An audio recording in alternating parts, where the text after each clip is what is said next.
Good to see you. My name is Troy Maxwell, and as a church, we are in the middle of our 21 days of fasting and prayer. How many of y'all enjoying it?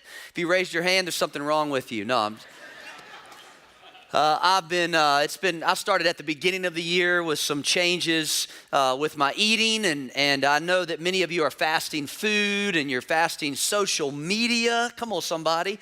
That's hard. It's hard to fast social media.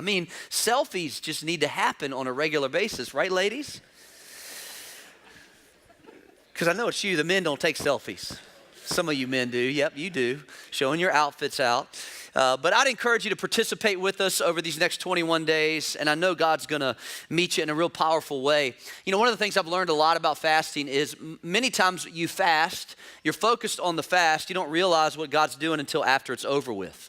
And what ends up happening is after the 21 days or 3 days or however long you're fasting, God shows up or a breakthrough happens. And that's why you fast. You fast for a breakthrough. You're not fasting for God. God's not putting little stars over top of your name in heaven every day that you make it through the fast. No, you're fasting because you want to put yourself aside for a season of your life. We always do it at the beginning of the year at Freedom House because we want to just challenge ourselves to go deeper in God. Deeper in God. Hey, look at your neighbor. Just say 2018 looks good on you. Come on, 2018 looks real good on you. Turn to your second choice. Come on, your second choice. Tell them to say 2018 looks good on you. If you're watching online, yell at a kid that's running up and down the house. Tell them 2018 looks good on you and go to your room. Hey, we're in a series called New Normal. And the cool thing about today is I'm preaching here and my son is preaching at our South End campus. And isn't that cool? It's really, really fired up. Love having my son. He preached last night. What a great message. And we're talking about how we want to take our resolutions, the things that we typically don't last or maybe only make it through the first couple months, and we want to turn them into a lifestyle habit. And I want you to write this statement down. And I encourage you to take some notes today. We know that note takers are history makers. We also know that if you take notes at Freedom House Church, it's like having a fast pass at the United Kingdom in Orlando. You get to the front of the line when you get to heaven. It's the truth. So you go to the front of the line. When there's a long line, you just go right to the front. So take some notes that God doesn't want a better you. He wants a new you. He wants a new you. And I heard this week. A friend of mine was talking about how God is doing a new thing. And I wrote this statement down. If God is doing a new thing and I'm still doing the old thing, I'm not doing the God thing. I'm still doing my thing. Let me say that one more time, just in case you missed it. If God's doing a new thing and I'm still doing my old thing, God's new thing is his thing. And if I continue doing my old thing, then I'm really deciding that I'm going to do my thing instead of God's thing. Ephesians chapter 4, in the Message paraphrase, I love this verse. It says, since then we do not have the excuse of ignorance. Everything, and I do mean everything connected with the old way of life has to go. It's rotten through and through. Get rid of it and then take on an entirely new way of life, a God-fashioned life, a life renewed from the, say it with me, inside, and working itself into your contact. Or another way to say that is it starts on the inside and works itself out on the outside, working itself into your conduct as God accurately reproduces his character in you.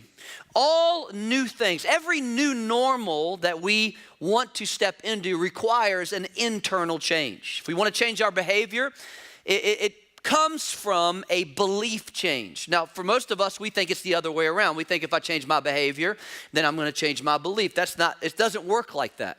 And you can try to change your behavior, but eventually you're going to default back to whatever your belief is. We're celebrating Martin Luther King tomorrow. I know the kids are out of school. A lot of things are closed. His famous speech, I have a dream. He dreamt of unity. He dreamt of crossing racial barriers. Let me tell you, that's not going to happen with social reform outside. It's not going to happen with government programs. No, it's going to happen when people on the inside decide to make a change. And you know where it starts? In the church. It starts with us deciding to to have unity on the inside, deciding that we're going to put love over the law. We're going to put our cultural differences aside, and we're going to do it together. But it starts on the inside. And so last week we started with just an understanding of who we are. And 1 Thessalonians chapter 5 tells us that we are a spirit, we have a soul, and we live in a body. Will you say that with me? Say, I am a spirit, I have a soul, and I live in a body. Let me read the verse to you. It says, now may God of peace himself sanctify you completely, and may your whole spirit, soul, and body be preserved blameless at the coming of our Lord Jesus Christ. And we talked about how our spirit man, once it gets reborn, once it gets changed by the power of God, can lead our soul, which is made up of our mind, our will, and our emotions, and help direct our bodies. Now today we're going to talk about the soul. The soul, which is made up of your mind, will, and your emotion. And your soul is in this diabolical tension between your spirit man that is perfect in every way. When you become a Christian, when you say yes to Jesus, then in every way, shape, or form, all the forgiveness, everything that happens, it happens in your spirit man.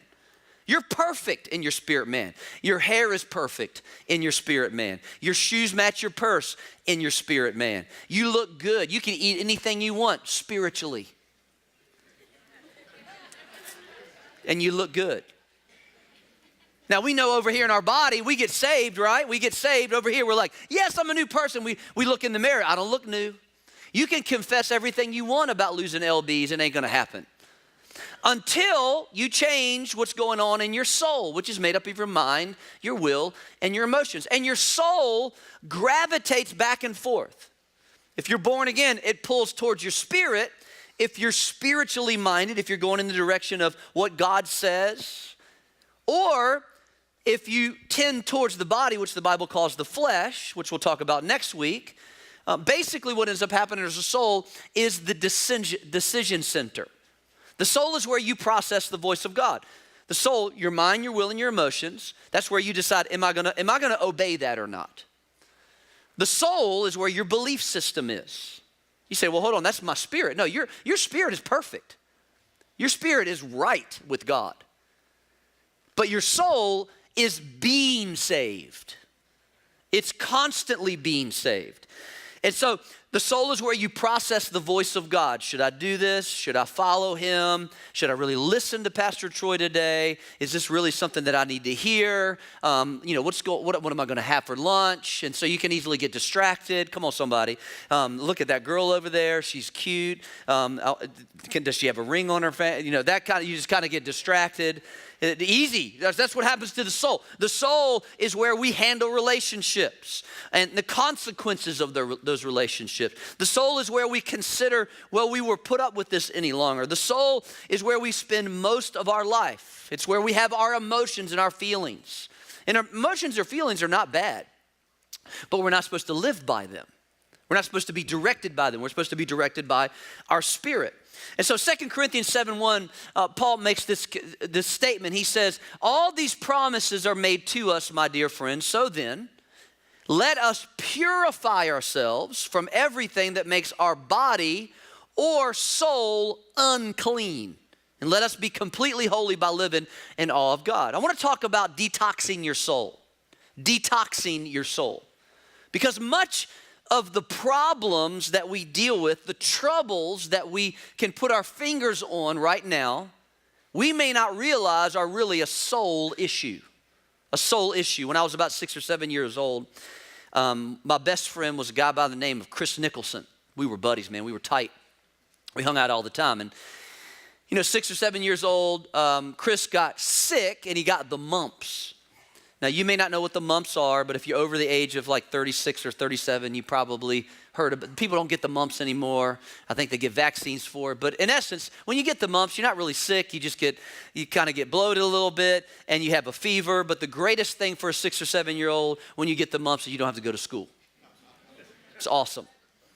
And so Chris Nicholson doesn't have to go to school. He can't come out and play. However, his window is right where I can hang out with him. Since he's my buddy, we kind of hung out together through the window. And he's like, Troy, man, this is awesome. I get to eat ice cream. I don't have to go to school. I can watch cartoons all day long. This is amazing. I'm like, dude, I want the mumps. And he goes, I can make that happen. True story. Drinks some water and spits it all over my face. True story. Troy gets the mumps. Troy's out of school for 6 or 7 days. It's like freedom, awesome, incredible. I'm watching cartoons, I'm eating Fruit Loops. It's amazing. It's amazing. See, the thing about a soul that is polluted is it doesn't just affect you. And when we have a polluted soul, when our mind, our will, and our emotions, we end up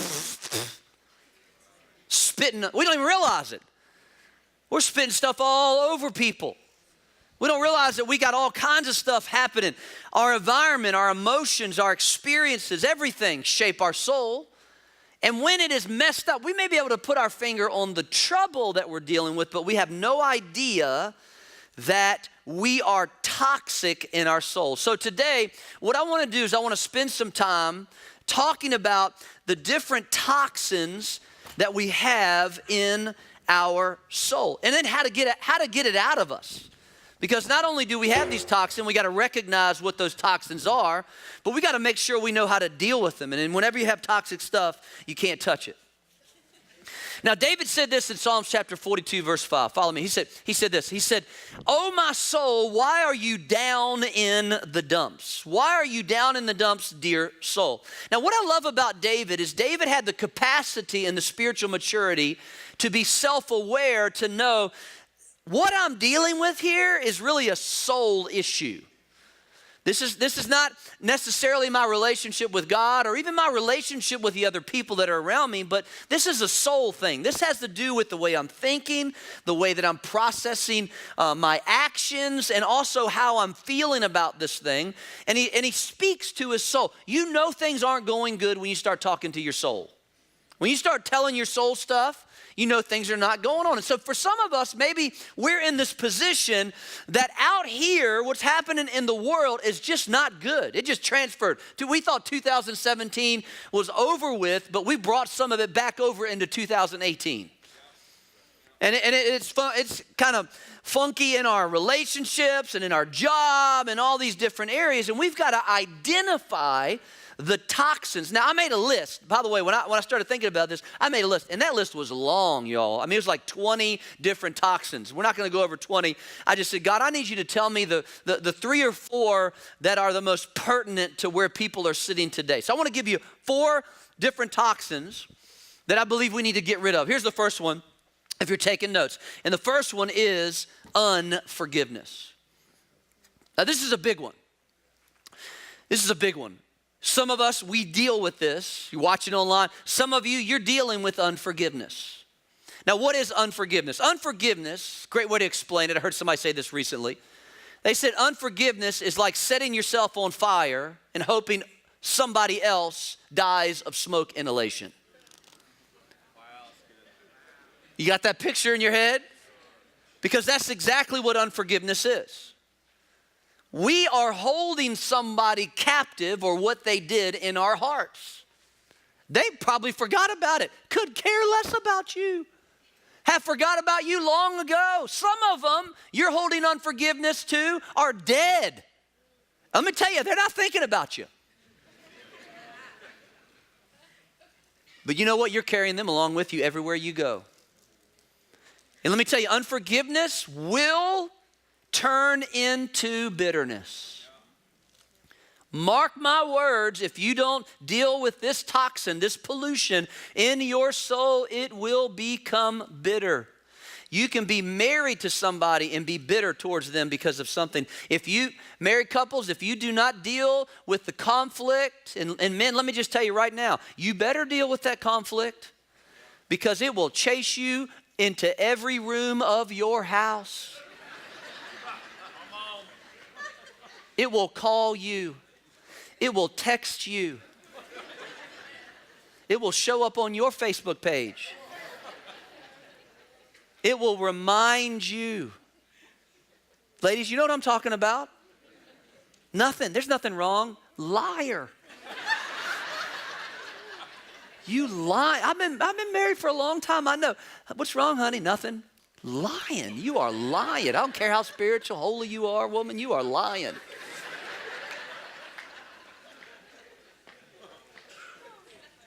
Unforgiveness. Unforgiveness will turn into bitterness. And let me tell you, bitterness is an airborne toxin. Because when you get around somebody that's bitter, you always feel it, don't you? Always. It comes out of everything that they say. Even if something good comes out, it's going to end with bitter. But usually it's surrounded. It's like a sandwich of bitterness with bitter mayonnaise on it and bitter bologna. It's just all bitter. Everything they say has a tinge to it. Now here's what the Bible says about this. It says in Hebrews 12, and this is the truth, is that see to it that no one falls short of the grace of God. And that no bitter root, it can dig down and become a root, grows up to cause trouble in your own life and defile many. So not only does it affect you, unforgiveness affects you, but it will eventually affect someone else. Now, I can tell you when and I want to spend a little bit more time on this one because I feel like this is a big one. When I got married, my wife began to share with me about the abuse that she received from her grandfather. It was sexual abuse. She was sexually abused all growing up. And it was really difficult in her family because when she went and told someone about it, they didn't react to it. They didn't deal with it. And so it kept going on. And I remember one particular story where she told me that she would be sick at school, but she knew to never call her mom because if she called her mom, then she would end up going to her grandparents' house, and her grandfather was the one who was sexually abusing her. And I'll never forget the feeling that I had when she told me that story. And she had processed it, meaning that she didn't have this in her heart. But let me tell you, every time I saw him, it was difficult. And, I had to learn how to deal with this. I had to learn. And so here I am. I didn't even go through what she went through. And for some of us, we look at this and we go, yeah, but I have a reason. I have a right. But remember, what you're doing is you just set yourself on fire. And you're hoping something else is going to happen to them when the truth of the matter is they don't even know. They haven't even thought about you. It's not fair. No, we don't even want to go down the fair route. Because it wasn't fair that Jesus hung on that cross for you and me. And so you know what makes it easy? What makes it easy is when we understand what Paul said in Ephesians 4. He said, make a clean break with all cutting, backbiting, and profane talk. Be gentle with one another, sensitive, forgiving one another as quickly, listen to this, as quickly and thoroughly as God in Christ forgave you. So it's easy to let people go when you realize that you have been let go. Here's the second one. The second toxin that we got to deal with is comparison. Uh-oh. This is a big one. Epidemic in our world right now. This is huge. Comparison is huge. Suffering more and more. Why? Because the enemy, and I'm going to talk more about this in a few minutes, the more and more the enemy is confusing people's identity. And when you don't know who you are, you will always compare yourselves with other people. And the reason why we compare ourselves is because we see somebody and they have what we want that we don't have. We look at their hair and we go, oh my gosh, look at their hair. And typically it all flows through social media nowadays. It's scary how big social media is. We put something on there and we are expecting, this is the best picture I've ever taken in my life. This is amazing. I mean, it took me 14 times to get it exactly right, but the light is awesome. It's beautiful. And then you only get like 6 likes on it and you're like, oh my gosh, what's wrong with me? And then you go on somebody else, your friend, you find their picture and you're like, that's terrible. But they have 83 likes on theirs. And you're like, why did they get 83 and I only got 6? And so we start comparing ourselves. We see how their family is living, right? Come on, we look on their Facebook page and we say, oh my gosh, look how pretty they are. Their kids are awesome. Look at mine. They're terrible. Look how cute their kids are. Oh my gosh, who birthed these things? These are like the ugliest things I've ever seen in my life. Honey, we need to make some more because I don't know if these are going to last. Maybe we need to sell them, get rid of them, or do something with them. Come on, it's the truth, isn't it? We start comparing ourselves. I saw this recently on social media, and I thought it was hilarious. And it's this, look at this picture right here. The grass is always greener on social media, always. Isn't that the truth? Come on, we look at somebody that went on a trip, and we go, why can't I go on that trip? And you know, you don't even know what's behind the situation. You have no idea, but we end up comparing ourselves. James said this in James 3, verse 14. He said, but if you harbor bitter envy, and the word envy is the same as comparison, and selfish ambition in your hearts, do not boast about it or deny the truth. Such wisdom. Basically, what God is saying is the wisdom of comparison is both earthly, unspiritual, and demonic. Like when we start living in comparison, what we're basically saying is we are aligning ourselves with what the world is, eventually what the devil is doing, because that's all that the devil did in order to get himself kicked out of heaven, is he started to compare himself with God and said, I want to be like you, and started pulling everybody away. Such wisdom does not come down from heaven, but is earthly, spiritual, demonic. For where there have envy and selfish ambition, comparison and selfish push, there you will find disorder. In the Greek, that word disorder means confusion. Confusion. And not only that, and every evil practice. Every practice. So we don't want to compare. We want to make sure we deal with that toxin. Here's another one, and I thought this was a big one. And I don't know if you struggle with this, but anger. Ooh, this is a big one. Everybody's mad these days. They're mad at the government. They're mad at the president. They're mad at the person driving beside them. They're mad at they're mad at their husband. They're mad at their wife. Everybody's angry. I mean, everything is angry and negative and horrible. And I think we got to be careful that we don't find ourselves toxic in our soul because of all this anger that we have. Understand, anger is not a primary emotion. Anger always has something that is underlying that creates it. For most, anger is unresolved hurt. It's because I have something that happened to me that I haven't quite resolved yet. And the way that I control the situation, because that's what anger is there for, anger is simply a controlling mechanism. And we find that out because of what the Bible says. Listen to what James said in James 4. He said, where do you think all these appalling wars and quarrels come from? Where do we think this anger comes from? Do you think they just happen? No. Think again. They come about because you want your own way. Now this is the key right here. He says, and fight for it with deep within in yourselves. You lust for what you don't have and are willing to kill to get it. Now he's not talking about literally killing somebody, although sometimes people who don't deal with this anger end up exposing something behaviorally outside that's really tough. But he's talking about killing people with your words.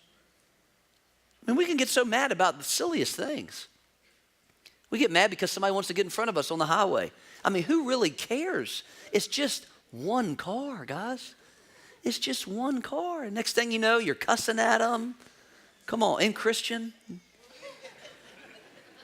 Right? And you're yelling, like you're screaming at them. They can't hear you, by the way. Just wanted to let you in on that. They can't hear a thing that you're saying. So you roll down your window. They're not going to roll down your window. They think you're going to shoot them. And so you're yelling at them. You're telling them they're number one. And I'm not talking about with this finger. I'm not going to show you in church. No demonstrations today, okay? So you lust for what you don't have. The reason why we get angry is because I just want what I want when I want it, and if I don't get it, I'm going to get mad. I want it now. I want it right now. And so I end up getting mad about it, angry about it. And here's the last one. The last one we got to deal with. The toxin that we got to deal with is worry. Remember, I had a bunch of these, but I just wanted to spend some time on the ones that I felt like the Holy Spirit wanted to speak to us. What is worry? Worry is assuming responsibility for something God never intended you to. Let that sink in for a second, because that's what we're worrying about. We worry about things that we shouldn't even be concerned about. Worry is trying to change the past, control the future, but it ends up polluting the present. When we worry, that's what happens to us. We all worry, but it's what we do with that thought or decision that's important. Worry will turn into fear. And Jesus actually takes a big portion of his sermon in Matthew chapter 6 and deals with worry. But there's one statement that I want you to see in Matthew chapter 6, verse 27. It says, can any of you by worrying add a single hour to your life? Now that's important, because the reason why we worry is because we have a preoccupation with right here, right now, and we lose sight of eternity. Listen, you are just a blip of your life is spent on this earth. And if we can understand the power of eternity, we will worry a lot less about things, about people, and about circumstances. Because you'll go, oh my gosh, that really doesn't even matter in the realm of eternity. That really has nothing to do with. We get all caught up with money. But if we realize that really what we're doing with our finances is setting up treasure in heaven, eternity, then it'll cause us to think a lot differently about finances. If we look at our relationships through an eternal lens, then the way that we deal with those relationships, how we handle them, what happens when they end, what happens when they start, all of that can easily be summed up in an understanding of eternity. So why worry? Why even get yourself all caught up in it? So at the core, it's a preoccupation with this life right now. And God says, listen, this life is just short. We're just pilgrims in this land. We're just kind of passing through. And we'll spend a lot of time with him. And that's what it's all about. So we need to get rid of this stuff. We need to detox ourselves. So if we can get out of here, let's just remove. Y'all want to get rid of this stuff right here? Y'all ready? Okay, let's get rid of this. So I'm going to get my person to come out here and take care of this. I want to talk to you about the soul detox. They don't want to touch it either. It's toxin. It's toxic. So Proverbs 4, verse 23, listen to this. It says, keep your heart with all diligence. Keep your heart, keep your soul, your mind, your will, and your emotions with all diligence. For out of it springs the issues of life. So God tells us, listen, if we want to protect ourselves or detox ourselves, put up this barrier, this boundary, we've got to guard our heart. We've got to guard our soul. And so I thought of a few ways that might help you do that in this process. Now, when I tell you these 4 ways, I don't want you to try to do all of them, maybe just one of them. One of them today. Because I think if we try to do too much, if we try to kind of take on too much, we can even miss the whole point of it. But I'm sure that all of us in this room probably identified one thing in those 4 toxins that maybe is causing the trouble in my soul. So how do I get rid of it? Number 1, if you want to write this down, is I got to live a crucified life. Now I wanted to get real kind of theological about this because I think this is important. The word crucified is one of those words that speaks of death. It speaks of death. But when God talks about living a crucified life, basically what he means is he wants us to daily deal with the things that we know are not pleasing to him. Daily. It's a daily action. Living a crucified life is not just on Sundays deciding I'm going to get my life right and then living like hell Monday through Saturday. That's not what we're talking about.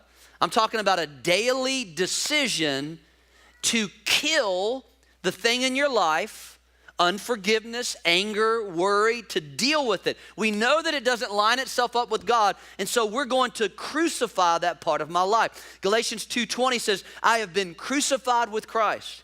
It is no longer I who live, but Christ lives in me, and the life which I now live in the flesh, I live by faith. This is a faith step. It's something that you have to do every day by faith. And it takes time. It's a process of working this out. You do it by confession. You do it by what's going in you.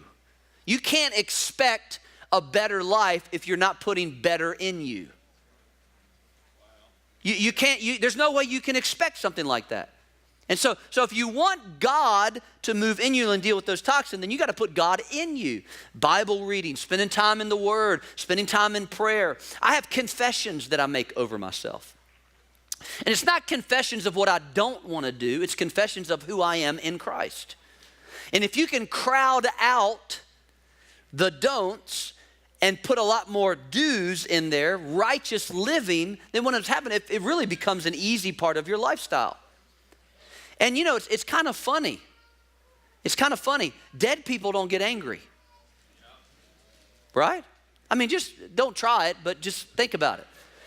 Next time you're at a funeral, go up to a dead man and try to get him angry. Dead people don't do that. Dead people don't worry. They don't worry. Dead people don't compare themselves. You ever seen a dead man go, well, I don't look that good? No, they've never done that. Because dead people are dead. And if there's areas in our life that need to be crucified, we need to deal with them. Secondly, is a God-defined and designed identity.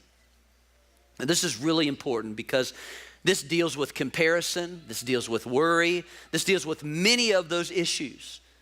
So we got to have a God identity, a defined and designed identity that comes from God. Your culture has a desire for your identity. Culture does. Culture wants you to live a certain way and look a certain way. Culture, media, but you don't want to listen to that. Your feelings. A lot of people live their entire life with an identity built around how they feel. Your feelings will deceive you.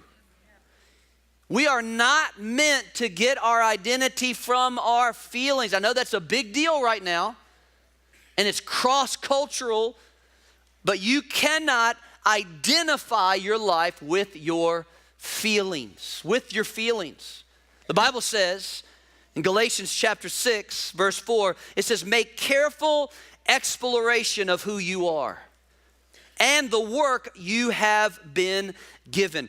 Being enslaved, listen, being enslaved starts with the enemy forcing a wrong identity on you. That's what being enslaved feels like. Let me give you an example of this.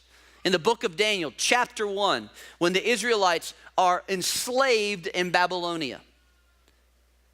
Let me ask you this question. Just yell this out. Who were the three guys that were in the fiery furnace? That's not their names. See, we identify with them with the names that the Babylonian culture gave them, because when they were enslaved, the first thing that they did is they gave Daniel, Mishael, Hananiah, and Azariah new names. And the first step to the enemy enslaving a nation is to confuse identity. And the way that he's doing it today is to tell you, if you feel that way, then that must be who you are. And that is a lie from the pit of hell. The place where you get your identity is from the Word of God, from God who made you. And so you have to search that out. And he tells you how to search it out. He says, listen, the way that you find that out is you start doing something for God. You start serving God. Listen, the reason why we ask you constantly to serve God here at Freedom House is not because we want you to do something here. We want you to discover your identity, and the only way that you can do that is by doing something for God. Connecting with God in that way. And the minute that you start seeing that your life is more than just about you, and it's so much more about other people, man, everything changes about who you are. Listen, parents, do not let your kids use their feelings to determine who they identify as. I know, I'm not getting a lot of amens, because listen to me. Listen, I'm going to take a little second on this. The tendency is, it's like, you've heard the story about the frog.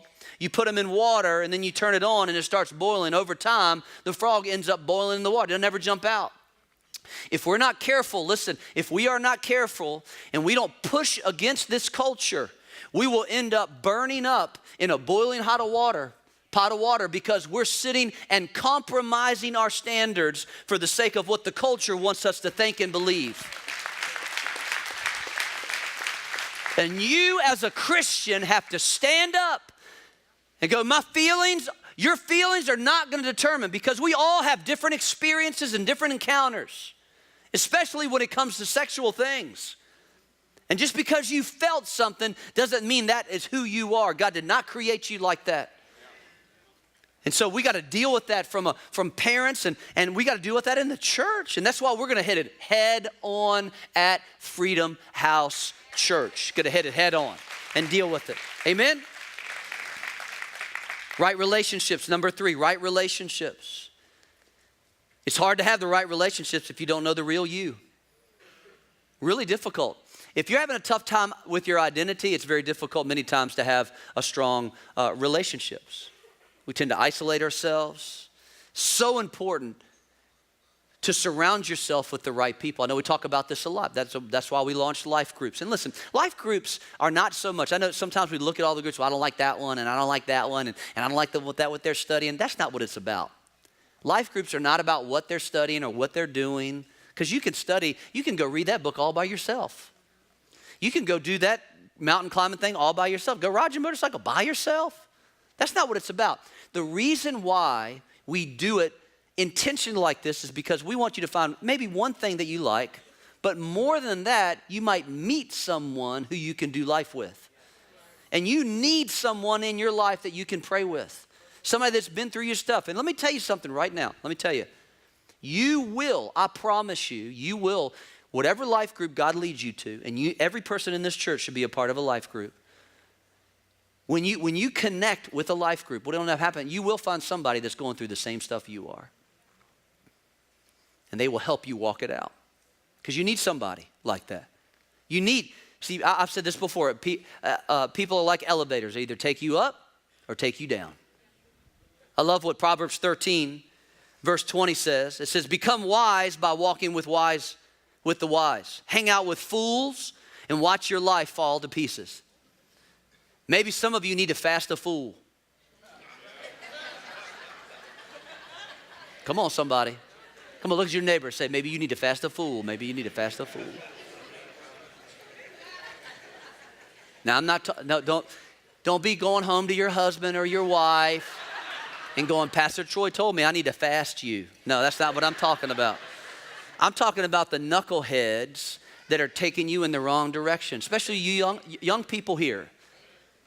People that are in high school, middle school, college. Don't be hanging around with a fool. I mean, you need to fast them. Find out how much you don't need them by spending a little less time with them. You realize real quickly, because it says that if you hang around with fools, your life will fall to pieces. I've watched it happen over and over in people's lives, man. I've watched how they start getting connected to somebody, and they think that they're helping them. And they're just not ready for that kind of work. They're not qualified for that job yet. And then they end up falling right back into the same cycle that they were before. Fool. Don't hang around with fools. Here's the last thing, and then I'm done, is we have to have an eternal perspective. If we want to detox, we have to have an eternal perspective. This earth was never meant to satisfy you. God did not create this place to satisfy you. Now, I know what you're saying. Hold on a second, Pastor. That's not theologically correct. I mean, he created the garden. But why did he create the garden? He created an environment, an atmosphere, so that he could occupy it with man. And so what he does is God always creates environments so that he can come and visit man. He creates environments. He creates environments. He creates atmosphere so he can connect with people. This earth was never meant to satisfy you. This life that we live, whether it's 80, 90, 100 years, 110 years on this planet, was never meant to fulfill you. Ultimately, it's our relationship with God. And listen, we get a taste of that while we're here on this earth. We get a taste of this amazing connection that we can have with God. This amazing thought life, this amazing feeling of of the presence of God. And I'm gonna tell you, there's nothing like experiencing the presence of God. And for some of you in this room today, it's maybe the first time you've ever experienced the presence of God. And the presence of God isn't sweet singing or beautiful music or pretty pictures and lights. No. It's way more than that. So much more than that. And when we can get our eyes off of what's going on right now and get our eyes beyond, let me tell you, a lot of stuff begins to fall off. I had a rough year in 2017. Some people did some bad things to me, said some really nasty things, stabbed me in the back. And I had every opportunity, and listen, to be honest with you, it felt like every right to hold them in unforgiveness. That was a big one for me. But I started to think about it, and God started to deal with me about the idea of letting them go. I mean, we're talking really bad stuff, really mean things, untrue stuff. I've never said those things. I've never done those things to them. I can't control them, but I did. I tried to inside. And the bad thing is all it did was hurt me. I spent months and months and months just dealing with it over and over in my heart. It's funny, when you have unforgiveness, it seems like you never can forget about those people. It seems like you always bring them up in every conversation. And as soon as you start bringing them up, you start feeling the pain of what they did to you over again. And God says, when are you going to bless them? I'm like, bless them? They don't deserve to be blessed. They deserve to die. Like, right now.